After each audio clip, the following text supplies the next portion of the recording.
Okay. So, hi communities, this is Juane, and I'm in company of Exter, Hi, and everybody. we are part of the Agora team. Say hello, sir. Okay, so we are here to explain you what is Agora and what is used for. And as you can have seen from our recent interactions with you, we are pretty much active in the RPG space. Okay, it's fastest growing segment in gaming today, and within this segment, the subset is MMORPG. Which, as we are going to see, are plagued by a number of issues, and which we intend to fix, actually. Um, RPGs are plagued by a certain number of issues. MMO got their own specific issues, but also carry out a number of the flows that are associated, we believe, to current RPGs. We are living in an age in which creating has never been easier. Okay? There is a bunch of tools available on the market which are inexpensive to free. If you take a look at something like Unreal Engine, which is literally allowing people to create their own worlds, and the whole game logic that goes with it, probably without a single line of code, thanks to the blueprints, and in practice with limited amount of coding. This is freedom to create, which is extraordinary, and it allows plenty of brilliant people to bring plenty of brilliant ideas on the market. Financing is here. I mean, there is a craze right now. Every venture capitalist wants to have skin in the game industry. And there is also the crowdfunding opportunities. I mean, you see the number of games which are being financed every day on Kickstarter by communities which are ready to contribute to bringing these games to life. And again, this, what is unprecedented also is the number of proficient and enthusiastic people that are out there. I mean, number of guys who are developing. There's an indie community, which is just great. The AAA studios are filled with bright people. And there is an audience on the outside. There is gamers waiting to get their hands on whatever great game can be produced. So that's a perfect ecosystem, at least on the paper. And still, when you take a look at what is happening on the markets, what you see is an unbelievable phenomenon. You see short-lived RPGs with frustrated players. And on the MMORPG space, what you see is wasteland. You've got these hundreds of MMOs which are available out there where you almost don't have a single gamer being connected to. So why do we have this? So players are frustrated. And why are they frustrated? Because you are in an environment as a gamer, which is incredible in terms of graphics. I mean, take a look at the last Unreal 5 demo. What is coming on us is photorealistic. Okay? It's truer than life. I don't want to preach for Unreal Chapel. Let's take a look at Unity. People are doing great stuff in Unity. People are creating great game mechanics in RPG Maker or in Godot. Okay, so you got beautiful crafted worlds, large crafted worlds, but they are just empty. There is a lack of real player influence on the environment. Let's take a very simple example here. You're arriving in a human settlement village, and you've got these beautiful houses rendered And you've got this wooden door in front of you, and you're this guy with a huge RPG, or this huge double-edged sword, or you are this mage level 50 who is able to conjure absolutely crippling fireballs, and or you're a thief with proficiency into opening locks, going to be stopped by a wooden door. It won't open. You can try whatever that you want, not going to happen. Okay? You are roaming the world, doing stuff, and there is no way that you can meaningfully impact the world. Seeing games which were loaded because you were able to shop a tree. This is where we are at. We are just being in awe because you are able to shop. Okay? And all this brings no real immersion into the environment. Right? You just basically can boil down the whole process to being in a beautiful landscape, traveling the landscape, and killing whatever random is coming in front of you. Okay, and improving your weapons and going to this legacy armor and this epic sword and whatever.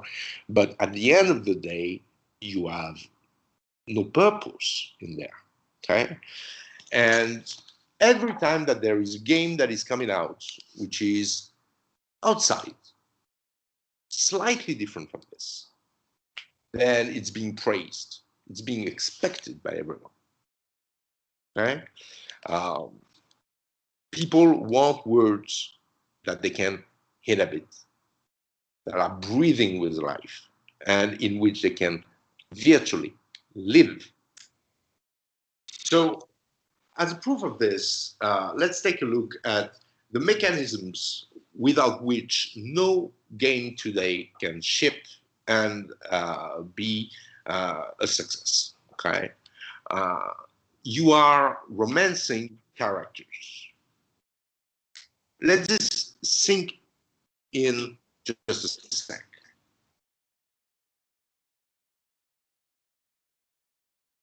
Trying to establish an emotional relationship with an NPC.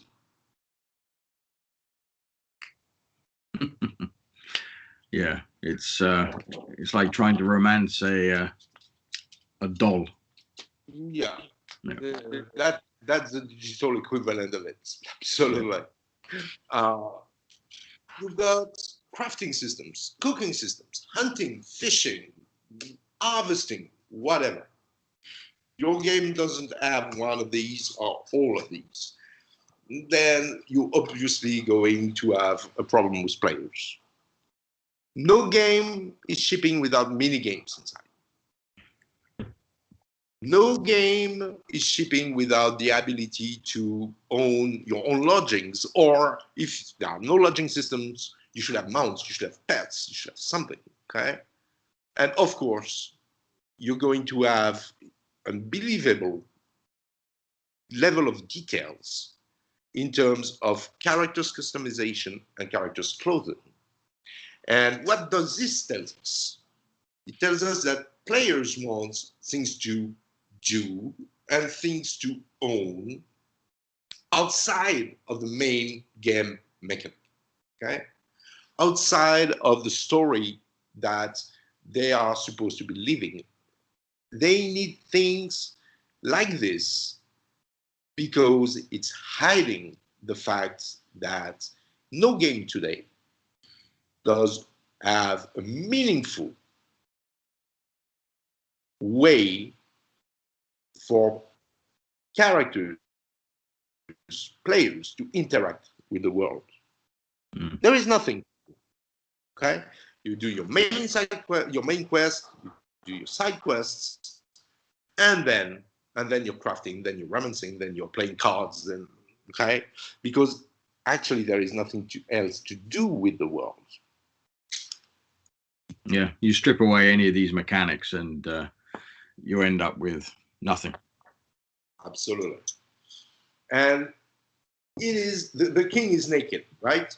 Uh, it's a matter of trying to conceal the sad truth that these worlds are in fact empty. You got these huge cities, and doors are closed. You got these large number of NPCs which are giving you an imitation of life, and I'm not talking for the ones who are carefully scripted, okay?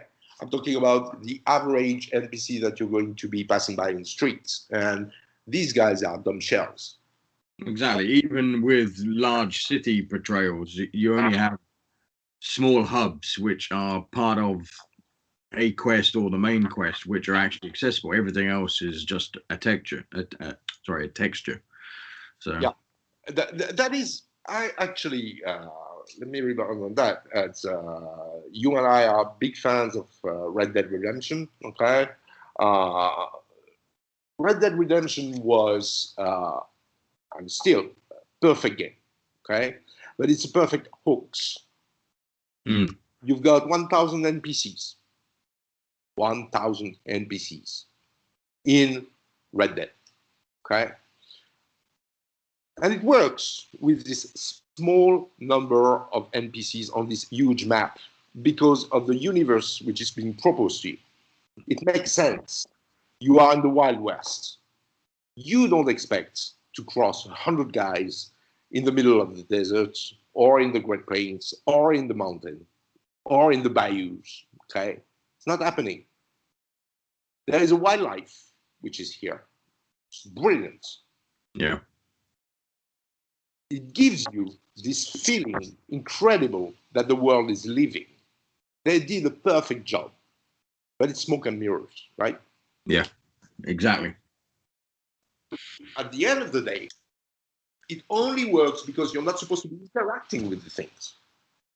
And this is where Rockstar did perfect. This is where CD Projekt Red with Cyberpunk, they just went down.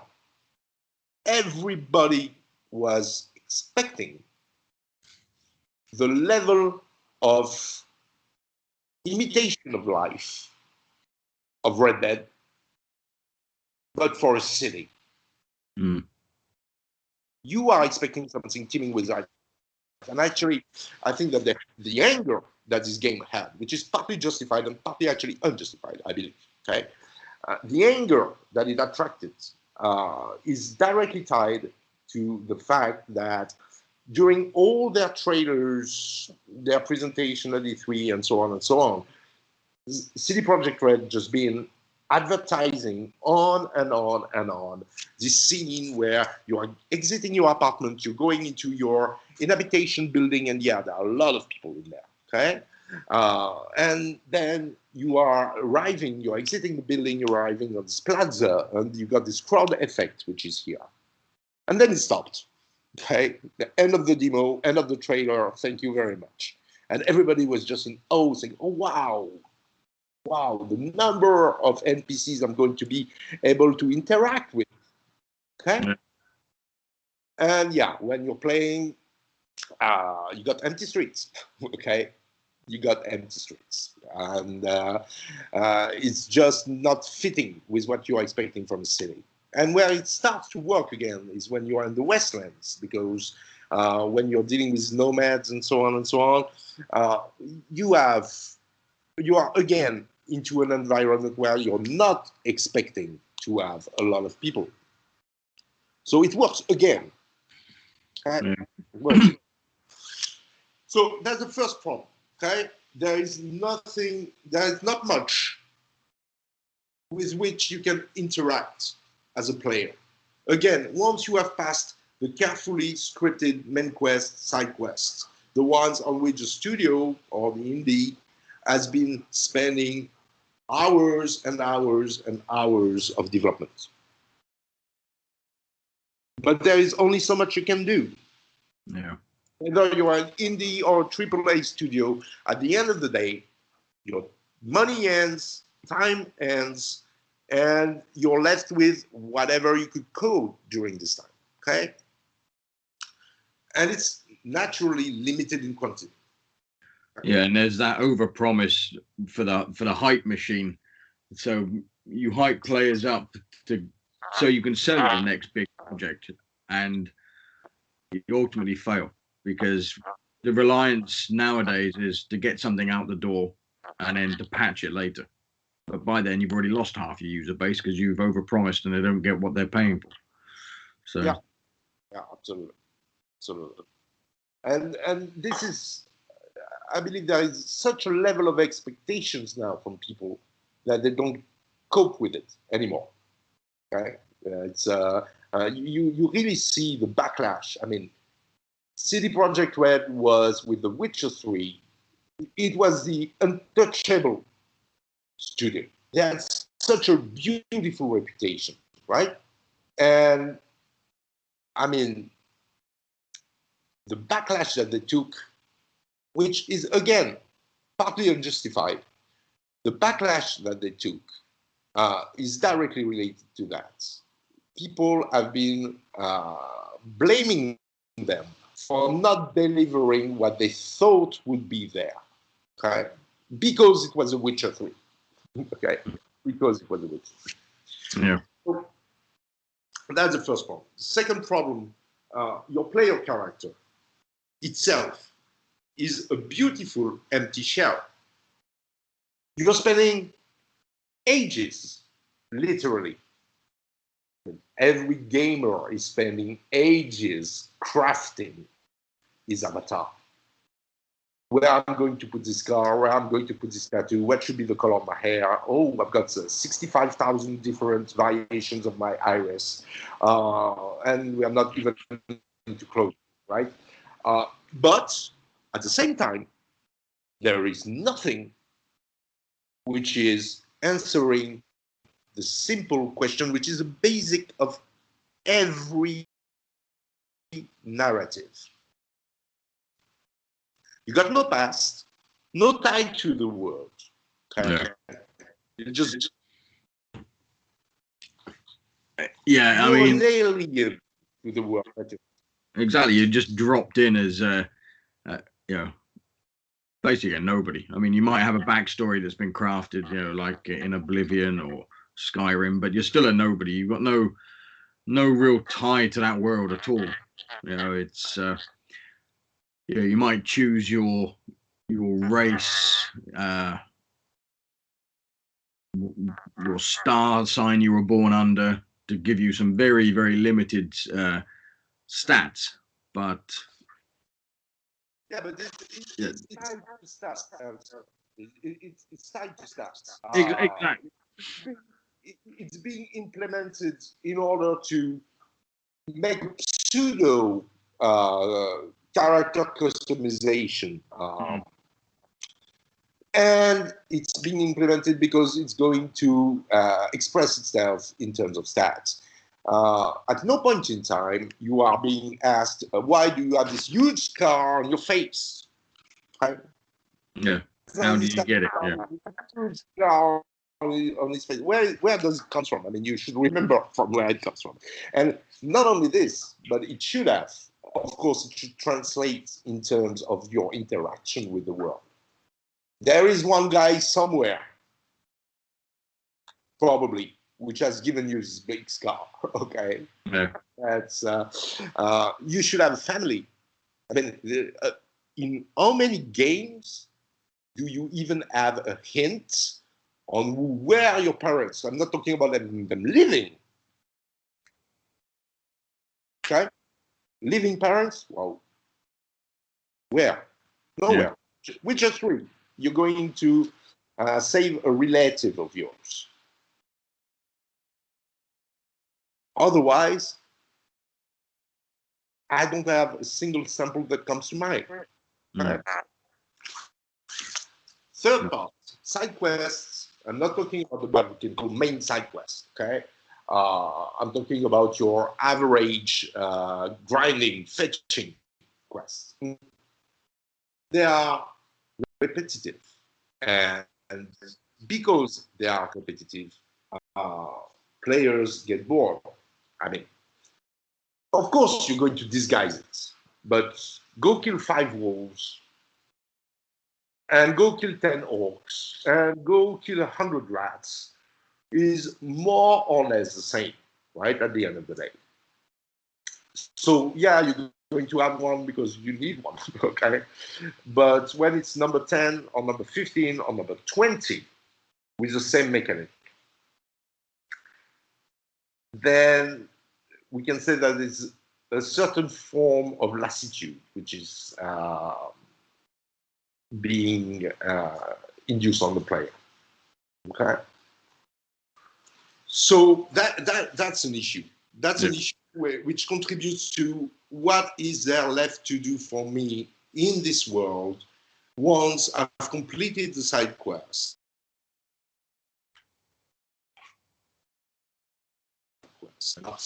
We've been chatting while preparing this recording about Red Dead Redemption. You didn't finish it. I didn't finish it. And it's voluntary. Don't finish. Okay? I just want to be roaming this. Okay? It's so beautifully well done. I want to roam the world. You want to roam the world. Yeah. We have different objectives. You are a mass murderer. I'm a lover of nature. Yeah, I mean, yeah, like I was saying previously, it's and we both agree that Red Dead is probably one of the best open world games there are at the moment. You know, even though it's what now 2-3 years old, and the world is so perfectly crafted,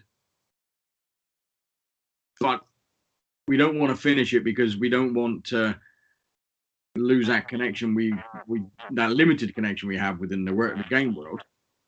But the NPCs, you speak to a butcher, you speak to a shopkeeper, a barkeeper, a hairdresser, and that's really outside of the main quest. That's really it. This is why my playthrough, I am pretty much hunting everything I see, killing everyone I see. You know, you go to a bar, it's like, well, I can play a game of poker as well, or you know, or I can start a bar fight and kill everyone. You know, it's still fun. And I'm never going to detract from that, and you know the awesome work that Rockstar have done, and hopefully will continue to do. But why can't I strike up conversation with a random NPC and go into buildings that are just there? I mean, you can glitch through buildings, or you used to be able to. I haven't tried it for a while, but you could glitch into buildings, and some had bits of furniture in as if they were prepared for another quest which was never unlocked. But it's a sandbox game, but very how would I say it? It's still very linear in that respect. Yeah, absolutely. Yeah. This is you're jumping to the conclusion of this part. Real worlds, real open worlds, they do not exist. You are free to roam through landscapes. Okay, this is in this matter. Yes, it's not linear. Yes, it is an open world, but you are not free to do what you want to do. You are not free to experiment. You are not free to attempt to do anything that you could do. And we are back to the door problem, okay? Yeah. You're not free to open this wooden door. Yeah, it's like this. Nothing has been coded. There is nothing beyond, okay? It's prop. And this is the difference that you're going to have mainly between a AAA production and an indie production. A AAA production is going to have more places coded, and it's going to have more different ways to interact with the world. But at the end of the day, it's a limited set. Okay, yeah. Your character's actions are limited, and therefore your impact on the world and your ability to interact with this world are limited. And as a result of all of this, there are no supporting mechanisms when you finished the scripted part, right? When you finish the main quest and the available quests, okay, globally, you're done. You see the success of extended playing modes in things like Mass Effect, for example, GTA, where you can stay in the world after the main quest is over, so you can complete whatever quest that you have left, okay, whatever side quest that was there, and then done. Why? Because the world itself is not living. Okay? So there is a limit to what can be scripted, what can be thought in advance. And once you have been reaching that limit, then you're done. Okay, and that is that is the core of the problem, because this is not answering players, gamers' expectations today. Let's take a look at what was never there. Okay, what was never there in RPG is a 100% explorable and actionable world. Okay, you always got this door being closed. You always got this item which is present and you cannot interact with. Okay, it's here, you see it, nothing to do with it. Yeah. Just there's a limit to what can be scripted. Okay. Things to do aside of main quests and scripted side quests, we've been speaking about this. Nothing to do. Okay. Yeah, you can craft, you can cook, you can do external activities, ancillary activities. Okay. But this is in no way tied to the story that the game designer has been trying to give you. Okay. And finally, real alternate world based upon your action. Yes, you got different endings. Yes. But nothing that you do outside of what has been thought about, outside of what has been scripted, is going to change the world. Okay? I'm going to give you an example.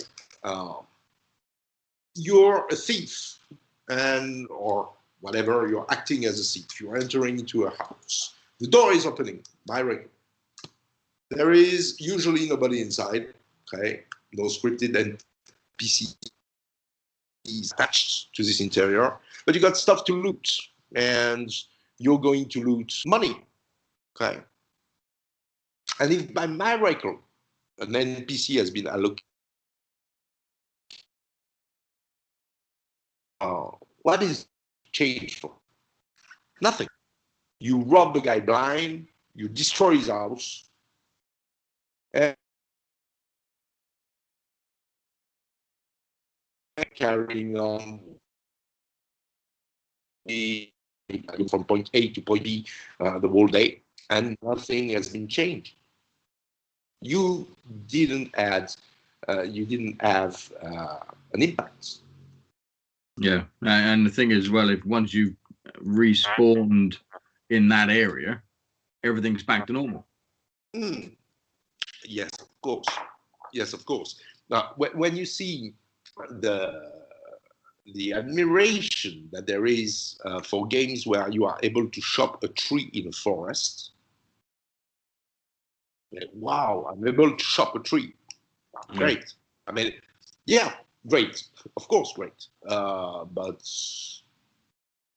what does it really bring to the story? Can we call this a meaningful impact on the world? No, not at all. Now, if you are telling me that I can hunt trees in this area, and as a result, the people that were depending upon lumber collection in this area are just going to starve, yeah, I got an impact. Or they are going to thank me because I've done that job. Okay, yeah. And this would have an impact. So, but this is completely absent. Okay, this is absolutely completely absent from gaming. If you take a look at what exists elsewhere, well, actually, it's outside of the RPG environment that you are finding it. Freeform language. There is a German project which has been, which is called Twinity, which is not an open world, but it's the ability for you to travel to multiple cities and visit hotels there, and to have an interaction with bartenders, maids, concierge, and whatever, and to have a meaningful and free interaction. And they are using a language called Compass, which is allowing to create the conditions in which you can really speak freely to your to the NPC you are interacting with, and it's going to answer in an intelligent and adaptive manner. Okay, so it's a bit limited to cocktails creation and the fact of knowing which color are your bed sheets, but still, it's a huge improvement compared to what is available. And it opens doors. I mean, it opens doors to different form of interaction. There is a game, I think it's Swedish, a small indie game where I cannot remember the name, got to find it back. The guy, it's Sword and Sorcery, and the guy who designed it had the brilliant, I think it's brilliant idea, to say, well, rather than double clicking on my fireball, I'm going to have the player who is going to effectively cast the spell by speaking. So you are casting your spell. You're a magician, you are casting your spell. You're not double clicking on this fireball. And it's one step further to real role play. Actually, this is something that you are doing in a tabletop RPG. Yeah, yeah. Okay. So that's, you are breaking me. Am I? I didn't say no. No. You're back. All right. Okay. So this, then there is the question of relation to your character. And there are games outside which are not RPGs. Okay. Last of Us, Heavy Rain, I mean, these games are creating a level of implication of the player, immersion, not only in the emotional relationship with the characters and the player character. I know that you've not been playing Detroit Become Human, but No, it's on my list. Yeah, it could be. You cannot imagine you're playing. Well, you're playing multiple characters, but one of them is an android, right? The lead character is an android, and well, I never thought I could. And I'm a cold-hearted bastard. I never thought that I could so much feeling what the android is feeling in terms of anger, for an example, against these humans which are not treated nicely. You really feel anger. You feel sadness in Last of Us. I mean, do you know a player who, on the first run, decides to send the little girl being shot down for her organs? No. Okay, second round maybe, just to see what is the alternative. See if there's a trophy or an achievement behind it. Yeah. Yeah. But yeah, I mean, that's testimony to the story writing, isn't it, behind these games?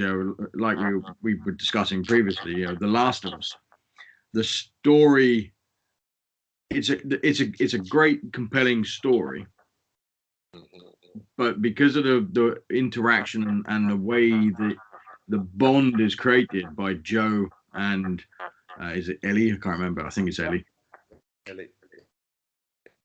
It's you feel a real connection there. So it's like a father-daughter sort of bond. Even for those that don't have children, you get such a connection there that you get completely drawn in. Yeah. Absolutely. And what is completely impossible to justify is why you do not have this in RPGs. Mm. I'm talking AAA, okay. Of course, I'm talking AAA. But when you see the budgets which are being poured in this, and perhaps the most immersive type of relationship, and back to Red Dead Redemption, okay? I mean, Rockstar, again, did pull a perfect hoax because you are relating to Arthur and to the other characters because you've been playing RDR1. Yeah. So the background story, right? You've got something which is already creating the conditions through which you can effectively start to create an emotional relationship with your character. I believe that Cyberpunk, amongst the good things that they've been doing, they did a good job during the prologue. I mean, so you're playing the prologue of Cyberpunk, great, just great. And you've got this relationship with Jake, and you feel that something is happening. Okay. Unfortunately, the guy dies. That's so. Here goes your relationship to the world, right? That's. But these games, they are doing it based upon the premises of a character that you don't choose. You are V in Cyberpunk. You are Arthur Morgan in Red Dead.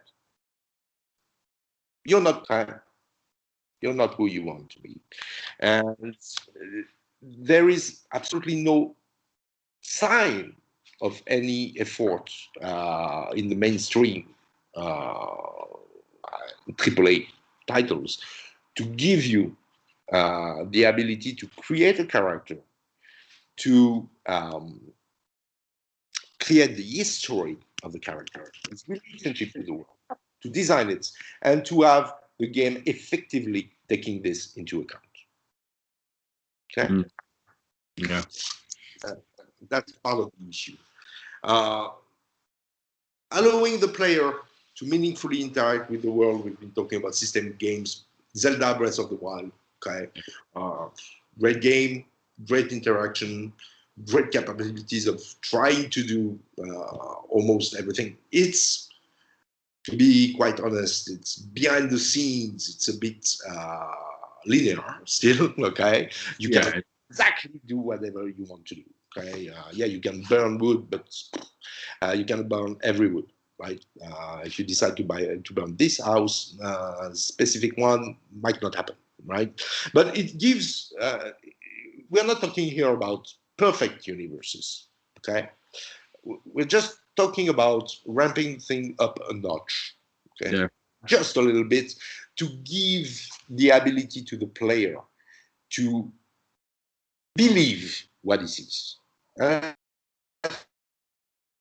think you need to receive what they see. Unfortunately, we both come from big jobs in the IT industry.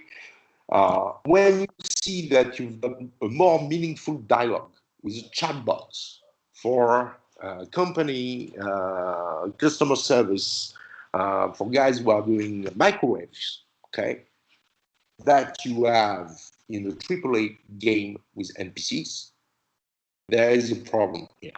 Okay. Yeah, it's not just the chat bots in the live chats. You know, the AI is so sophisticated. Even Google, I think it was 2 years ago, in one of their keynotes, they presented call center AI, which actually spoke to you, Yeah, and it was indistinguishable from actual human interaction.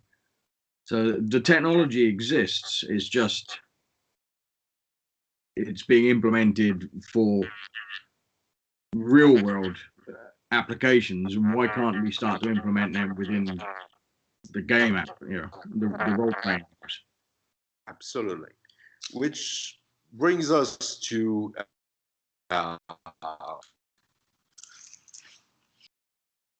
the reason why it is not being implemented, actually. It's all a matter of your NPCs, okay? It's all a matter of your NPCs because, again, I'm not speaking about the scripted ones, okay? The ones which have been so carefully designed because they are part of the quest. I'm talking about the average they're going to come by in the streets. It's a question of time and budget. Yeah. It's a question of time and budget for indie game. It's a question of time and budget for AAA studio. Just a matter of scale, right? And the problem that you have is players, they want open worlds, large open worlds. And it's the last time that you did see a game advertising, we are a super tiny environment. Yeah. Carefully crafted, okay? But we are super tiny environment. No, doesn't sell, okay? What sells is, oh, I've got a huge world, such a huge map, beautiful landscape, and I got 10 cities, and okay, this sells. Yeah, and in parentheses, nothing to do. Yeah, that's a problem. You are going to go from city A to city B, and if it's AAA game, or if it's a dedicated indie who has spent his time coding, okay, you're going to have credible NPCs. You're going to have people you can interact with. You're going to have a realistic impersonation of life. Yeah. That's going to be in these locations. Because when you exit there, nobody, no one, for miles and miles and miles and miles. I mean, it's a city. There should be suburbs, villages, countryside. There should be some kind of territorial continuity here, okay? The food doesn't come from nowhere to get started with, okay? There should be cornfields and people actually farming them, okay? And yeah, in games which are having a budget for that or enough dedication of the developer for that, then you're going to find people farming, okay? The issue is when you're going to want to go speak with them. Yeah, exactly. Yeah, they're just going about their business, all scripted. Yes. And that's it. Yeah. That's it. But of course, it's logical. I don't think that any developer will, when comes a moment of making an arbitration between, I can spend more time on my main quest or on a selected number of important side quests, giving more interaction, more action, more effects, more. I'm going to polish this part. It's going to be beautiful, and I'm going to take care of 100 dumb NPCs. Mm-hmm. The arbitration is always going to be on. Let's take care of this quest, because this is what most of the people will see. Okay, this is going to be the common experience for all players, main quest. Okay, and if I've got a main quest which is wow, my game is going to be wow. And yeah, of course. Yeah. Okay. Yes, of course, up to the point where it's finished. And now it's down to the NPCs which are here, okay, which are left. And the reason why the game is ending is because these NPCs have no life, no real life. Mm. Dynamic storytelling, the ability to say, well, the story is over, but it is over. You are just free roaming, okay? You're just free roaming. And we're going to try to give you stuff that goes beyond, let's go kill 5 wolves or fetch me 3 apples. The ability to do this is extremely important. And there are ways to create a dynamic storytelling, to generate quests and to generate quests which are interesting, okay, meaningful, and different from each another. Your issue when implementing them is going to be able to relate them to NPCs. You need an NPC quest giver, okay? And if you are making things which are different from let's go kill 5 wolves, then you need other NPCs which are characters within this dynamic quest that you've been creating. And the problem is it directly conflicts with letting the player interact like he wants with the world. Why? Let's say that for some reason you need on a specific quest, you're going to need the quest giver to be the owner of a tavern, right? So if the quest giver is not here, you don't have a quest. But so you would need to lock this character, make sure that he is available to give the quest. But this is directly conflicting with the objective to give freedom to your character, to your player character. And your player character should be entitled to go to this tavern and walk this NPC at any point in time. And you have to choose between freedom on one hand and ability to distribute quests on the other. Yeah, I mean, there are some games that allow you to kill the NPCs, but then the quest is no longer there. But you should be able to make that choice with all NPCs.